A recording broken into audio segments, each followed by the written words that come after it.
Today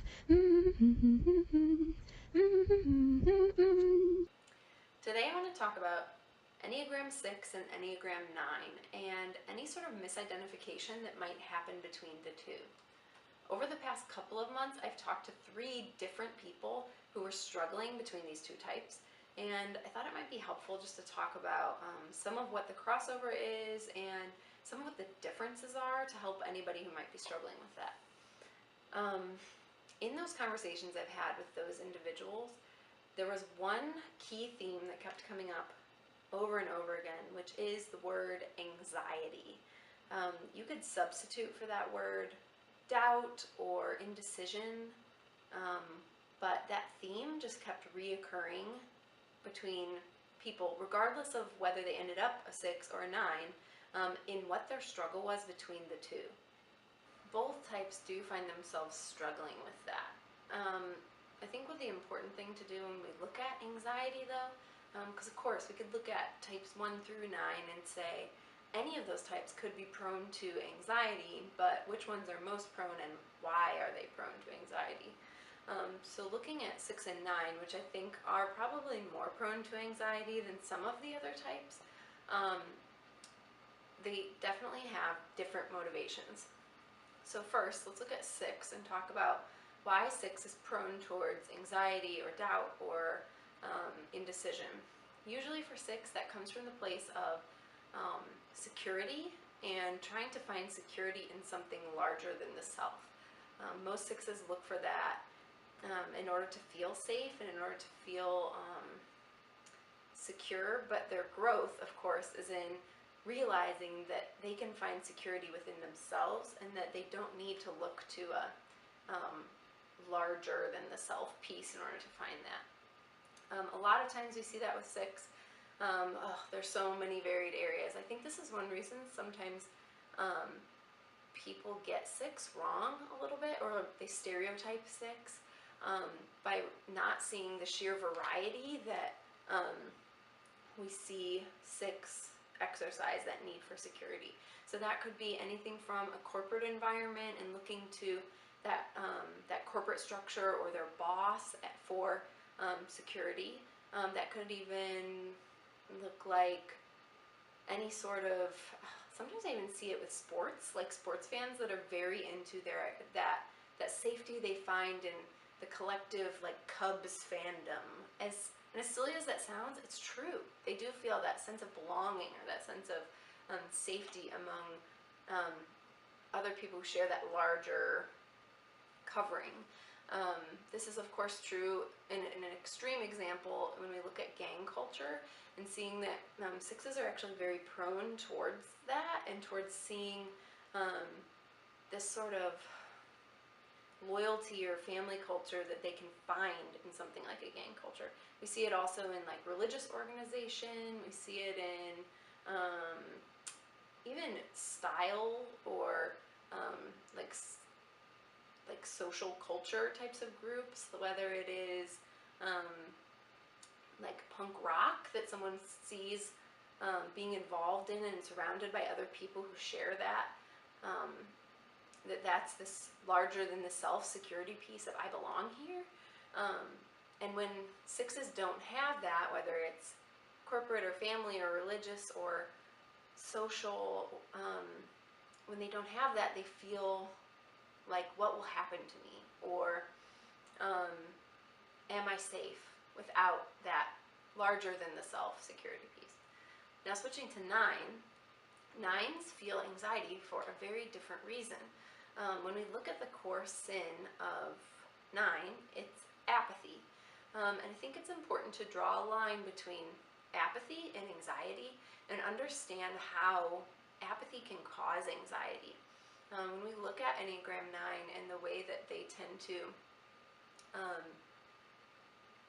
put themselves in the background and kind of become sponge-like is a term you see a lot in a variety of texts about Enneagram. And when we say that, we mean they become sponge-like because they absorb sort of the preferences and thoughts and needs of others in order to avoid causing dissension or conflict or any sort of lack of harmony between people they love or in their environment. But so numbing out in that way, or falling into the background the way that nines do out of apathy and saying, you know what, I would rather just not care than have it cause conflict. Over time, I think that really can contribute to an anxiety of, okay, but what are my preferences? And what do I think? Like, am I going along with this just because everyone else is? And when we look at our triangle of 3, 6, and 9, we see that as a theme with all three of those types. This theme of, but who am I really? And perhaps I'll have to make a second or another video specifically about that theme, because I think it is something that's very apparent. But yet, for each type, there's a different reason why they struggle with that. So yes, our motivational differences are need for security and that core passion of fear without a larger than the self security piece. And then on the 9 side, anxiety coming from apathy of who am I really? And I think sometimes because 9 disintegrates to 6, there is this disintegration out of the body into the head where they overthink like a 6. We see that dichotomy with a 6, or that ping pong back and forth of, do I want this or do I want this or this? It's this indecision piece that I think 9s can also experience in disintegration. That brings me to another point, which I think is really applicable to any sort of type comparison. Regardless of what types you're comparing, I think a really great tool is looking at the health pattern, disintegration and integration, and saying, okay, when I feel that, and of course, anytime we talk about 6 and 9, we're going to have to talk about 3 to some extent, since they both have a line to 3. So if you are not sure whether you're a 6 or a 9, I think that question about 3 is really important. Like, when I look at 3, are those 3-like tendencies that I see in myself, are those positive or are those negative? When we look at 6 and their line to 3, when I've seen most 6s disintegrate to 3, there is that image focus, this, oh, I have to achieve and live up to the culture, but it is not a peaceful thing. It's a stress-filled thing that makes a 6 believe, not that they won't win and not get love like a 3 would, but 6s, when they disintegrate to 3, achieve and feel like they have to be the best in order to have security. 9 on the other side, their connection to 3 in integration, like most integration, is actually really beautiful.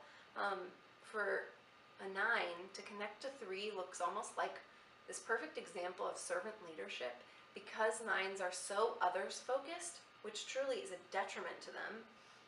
It is this healthy confidence and this healthy knowing who they are and believing in their capabilities that allows them to integrate to 3, to step out and to say, okay, I know who I am enough to be achievement oriented in a healthy way, to assert myself. But with a 9, when they integrate to 3, that it always looks like a leadership that is others focused, a asserting of the self in order to love others well. So yeah, that's a huge difference, those connections to 3, which I think is really important to think about when deciding between 2 types that are on the same line.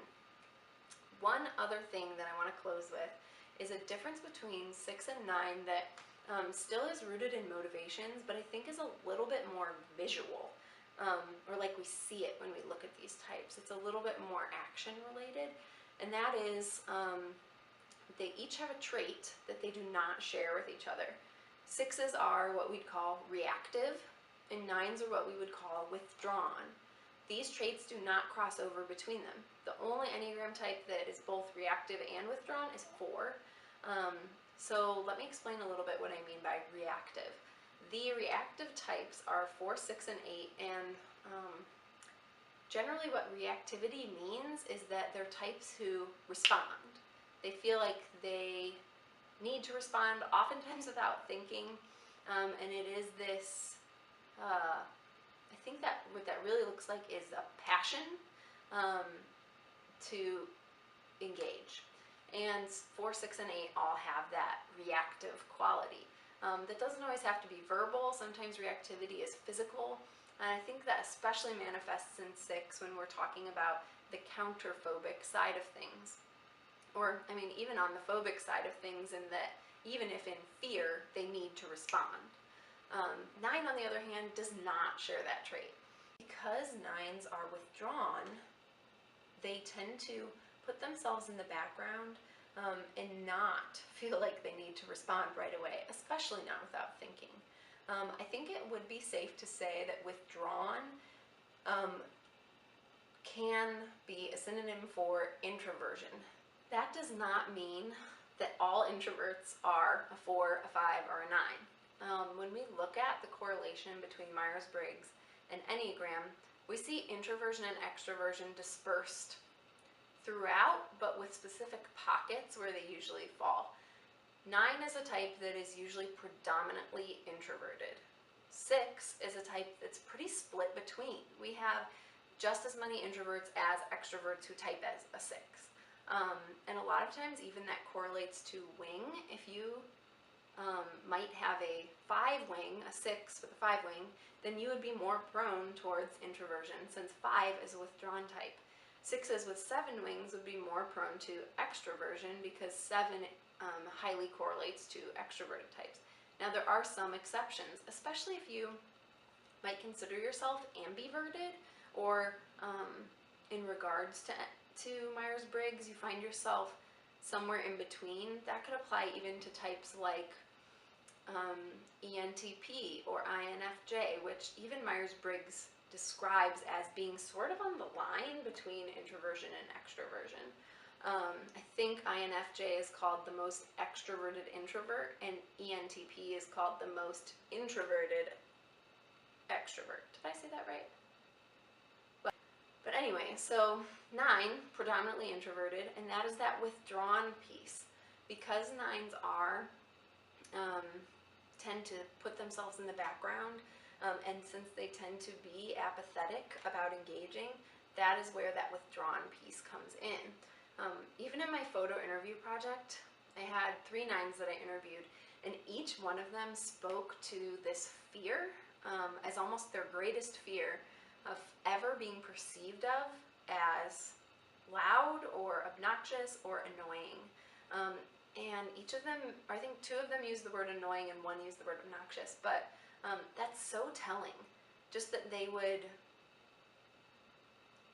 see reactivity, if you will, or someone who engages without thinking, as something they would never want to be seen as themselves.